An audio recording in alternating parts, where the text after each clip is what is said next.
नमस्कार दोस्तों, आज बात करेंगे अरबों की सिंध विजय यात्रा पे।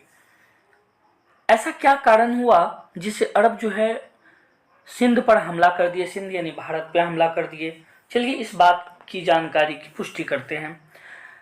अरब के साथ भारत का व्यापारिक संबंध प्राचीन काल से ही काफी अच्छा और बहुत ही निरंतर चला आ रहा था, लेकिन भारत के साथ मुसलमानों की दोस्ती अधिक दिनों तक नहीं चल पाई। 662 ईस्वी में अरब वालों के भारत के प्रति जो है विचार एकदम बदल गए और सन 1712 ईस्वी में मोहम्मद बिन कासिम का भयंकर आक्रमण सिंध पर हुआ। और यह आक्रमण करने के कारण जो है मैं एक एक करके आपको गिनाता हूँ। आपने सुना ही होगा, लोग कहते हैं भारत सोने की चिड़िया थी या सोने की चिड़िया कहलाई जाने वाली यह देश था। यही एक पहला कारण था। जो भारत के जो धन वैभव थे ना, ये विदेशियों को अपनी ओर आकर्षित किया और इन विदेशियों में एक अरब वाले भी थे। दूसरा ये था कि अरब चाहते थे कि भारत पर आक्रमण करके अरब का सीमा क्षेत्र को बढ़ाएं और किसी तरह भारतीय क्षेत्र को अरब में मिला लें। तीसरा और सबसे महत्वपूर्ण कारण था, अरब वाले भारत में इस्लाम धर्म का प्रचार करना चाहते थे, अतः उसके धार्मिक उत्साह भी उन्हें आक्रमण करने के लिए मजबूर कर दिया। दोस्तों, अरब वाले अपने आप को इस्लाम धर्म के स्टार प्रचारक मानते थे। उनका कहना था, उनका मानना था कि वे ऊपर वाले के द्वारा भेजा गया एक माध्यम है जो पूरे के पूरे संसार में इस्लाम धर्म का प्रचार और प्रसार करेंगे। सिंध के आक्रमण का तत्कालिक कारण यह हुआ कि लंका का मुसलमान राजा अरब के खलीफा यहाँ जहाज में उपहार भरकर भेज रहा था। उसी दरमियान सिंध के समुद्री डाकुओं ने पट्टा नामक स्थान पर उसे लूट लिया और जहाज के लोगों को कराची या कहिए देवल के बंदरगाह पर उतारकर उसे कैद कर लिया।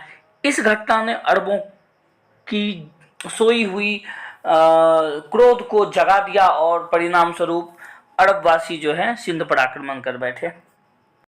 लेकिन कुछ इतिहासकारों की धारणा यह थी कि लंका के राजा ने इराक के गवर्नर हजाज के पास अरब व्यापारियों की अनाथ कन्याओं को जहाज में लाद कर भेजा था। इसी जहाज को सिंध के समुद्री डाकुओं ने देवल के किनारे जो कट्टा नामक या पट्टा नामक स्थान पर लूट लिया। खैर जो भी कारण हो, लेकिन जहाज लूटा गया, ये एक प्रमुख घटना थी जिससे सिंध पर अरबों का आक्रमण हुआ। एक बात और बताता हूं दोस्तों, ये एकदम गुप्त है। कुछ इतिहासकार है, उनका मानना था कि कहीं कोई ज्योतिषी ने या कोई जो भविष्य देखते हैं या प्रिडिक्ट करते हैं, उसने ये कह दिया कि भाई सिंध पे चढ़ाई उसी को सफलता मिलेगी, सिंध पे चढ़ाई करने और सफलता पाने का जो योग्य है वो केवल मोहम्मद बिन कासिम को है।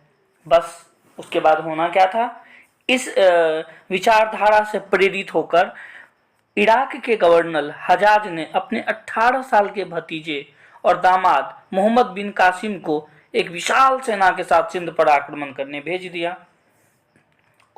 और अब क्या हुआ कि सिंध के जो राजा थे ताहिर, उनको एक पत्र लिखा गया। पत्र में यह था कि भैया ताहिर, आप इन लुटेरों को सजा दो और या यदि सजा नहीं दे सकते तो मुझे लाके दो, मैं सजा दे दूंगा। लेकिन ताहिर ने इसके उत्तर में लिख कर भेजा कि ये समुद्री लुटेरे हैं, ये मेरे प्रजा नहीं है, और जब ये प्रजा ही नहीं तो मैं इसे दंड कैसे दे सकता हूं, ये मेरी शक्ति के बाहर की बात है। ताहिर के इस स्पष्ट जवाब से हजाज को इतना क्रोध आया जिसकी कोई सीमा ही नहीं थी। उसने अपने खलीफा, उसका जो खलीफा था वाहिद, से एक संधि प्रस्ताव पारित किया, एक अनुमति पत्र लिया और अपने भतीजे को दे दिया।